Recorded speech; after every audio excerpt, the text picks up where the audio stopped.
हरे कृष्णा। आज परम सौभाग्य की बात है कि हमारे बीच आदरणीय श्री स्वामी शत्रुघ्न दास जी प्रभु जी उपस्थित हैं, जो कि हरे कृष्ण आंदोलन से जुड़े हुए हैं। और प्रभु जी शिक्षा से बीटेक हैं। इन्होंने MNIT जयपुर से बीटेक की उपाधि ग्रहण की। उसके पश्चात इन्होंने इनका जॉब के लिए भी सिलेक्शन हो गया था, लेकिन कोरोना काल में इनको भगवत गीता पढ़ने का अवसर मिला और भगवत गीता की शिक्षाओं को इन्होंने आत्मसात किया और हरे कृष्ण मिशन से जुड़े। और आज सुविनय चिकित्सालय में आप पधारे, आपका स्वागत है प्रभु जी, बहुत बहुत स्वागत है। हरे कृष्ण। और जैसा कि आप सभी जानते हैं कि स्वामी AC भक्ति वेदांत श्री प्रभुपाद जी द्वारा स्थापित इस्कॉन आज पूरे विश्व भर में हिंदू संस्कृति का बहुत बड़ा आस्था का केंद्र बन चुका है। और इस मिशन के माध्यम से करोड़ों व्यक्तियों ने गीता का ज्ञान को आत्मसात किया और प्रभु नाम के संकीर्तन को करते हुए अपने जीवन के वास्तविक अर्थ को जाना। और आप में से कई लोगों को पता होगा कि एप्पल कंप्यूटर के आविष्कारक सुप्रसिद्ध टेक्नोक्रेट स्टीव जॉब ने अपनी स्पीच में कहा था, स्टैनफोर्ड में जो स्पीच दी थी उन्होंने, उसमें कहा था कि संडे को वो हर संडे को हरे कृष्ण मंदिर जाते थे to get a good meal.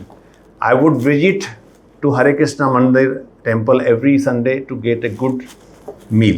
Across town every Sunday night to get one good meal a week at the Hare Krishna temple. ये उनका सेंटेंस था जो उन्होंने स्टैनफोर्ड यूनिवर्सिटी में ओरेशन के दौरान बोला था। और आज मुझे आदरणीय शत्रुघ्न दास जी से चर्चा करने का मौका मिला और इन्होंने जो 4 स्तंभ बताए उसके बारे में मैं बड़ा प्रभावित हुआ। मैं रिक्वेस्ट करूँगा कि वो इम्पोर्टेंट बातें आपसे साझा करें। स्वामी जी। हरे कृष्ण। बहुत बहुत धन्यवाद सुधीर जी, बोलने का अवसर देने के लिए। तो हम चर्चा कर रहे थे, जैसे कि डॉक्टर जब भी किसी मरीज को देखते हैं तो उस डॉक्टर जो है मरीज की परिस्थिति को देख के उसको कुछ दवाइयाँ बताते हैं और उसके साथ साथ उनको कुछ विशेष चीज़ों का ध्यान रखने के लिए, उनसे दूर रहने के लिए कुछ समय के लिए बताते हैं। तो ठीक इसी प्रकार हमारे शास्त्रों ने हम बद्ध जीवों के भव रोग को देखते हुए हमें 4 जो नियम हैं जिनका पालन करने को कहा गया है। वो पहला नियम है कि हमें किसी भी प्रकार का मांसाहार नहीं करना है, no meat eating including onion and garlic. प्याज और लहसुन जो है उनसे भी हमें दूर रहना है। दूसरा जो नियम हमारे शास्त्र बताते हैं वो है किसी भी प्रकार का जुआ नहीं खेलना है। तीसरा जो नियम है वो है किसी भी प्रकार का नशा नहीं करना है, नो इंटॉक्सिकेशन।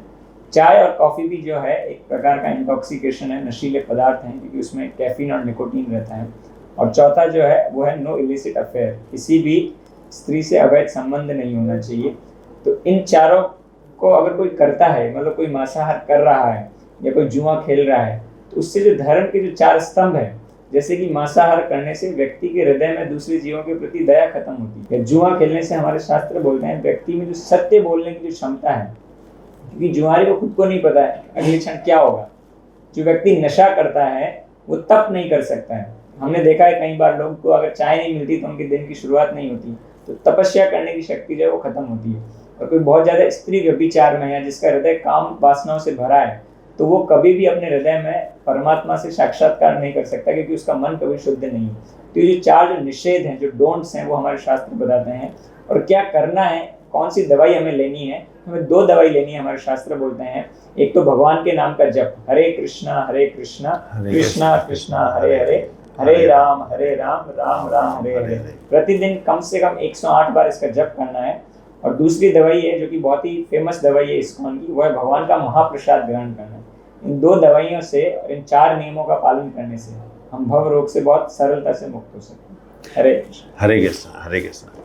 प्रभु जी ने बहुत ही सारगर्भित बात बताई और इसमें सबसे महत्वपूर्ण बात देखने की ये है कि जब आप अपनी नींद को पूरा नहीं कर पाते हैं, कई बार आपका स्लीप डिप्रिवेशन, एनर्जेटिक महसूस नहीं करते हैं, स्वस्थ रूप से एनर्जी आपकी नहीं होती, तो आप नशे की शरण में जाते हैं, जिसमें चाय और कॉफ़ी भी शामिल है।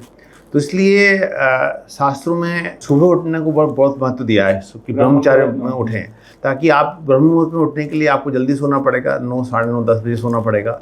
और विज्ञान ने भी इसको एंडोर्स किया है कि रात को 10 बजे से 2 बजे के बीच मेलाटोनिन, जो स्लीप हार्मोन जिसको बोलते हैं हम लोग मेलाटोनिन, वो सबसे ज़्यादा सिक्रीट होता है। तो आज जो डिजिटल युग में कई बार हमने देखा कि पहले जब ज़माने में लाइट नहीं होती थी तो जल्दी लोग सो जाते थे, लेकिन आज थोड़ा लेट लोग पुश कर रहे हैं, लेट खाना खा रहे हैं, लेट सो रहे हैं।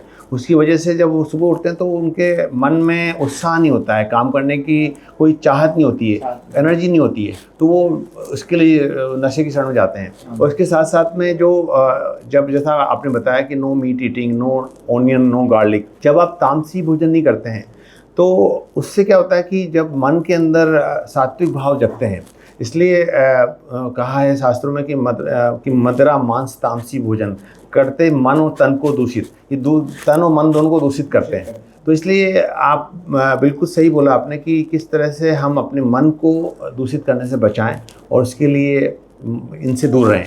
प्रभु जी बहुत भगवान के नाम का जप करें, हाँ, भगवान का नाम जप करें, पॉजिटिव जाना चाहिए। बिल्कुल बिल्कुल, बहुत बहुत धन्यवाद, बहुत बहुत बधाई। हरे कृष्णा हरे कृष्णा हरे कृष्णा हरे हरे, हरे राम राम राम हरे हरे।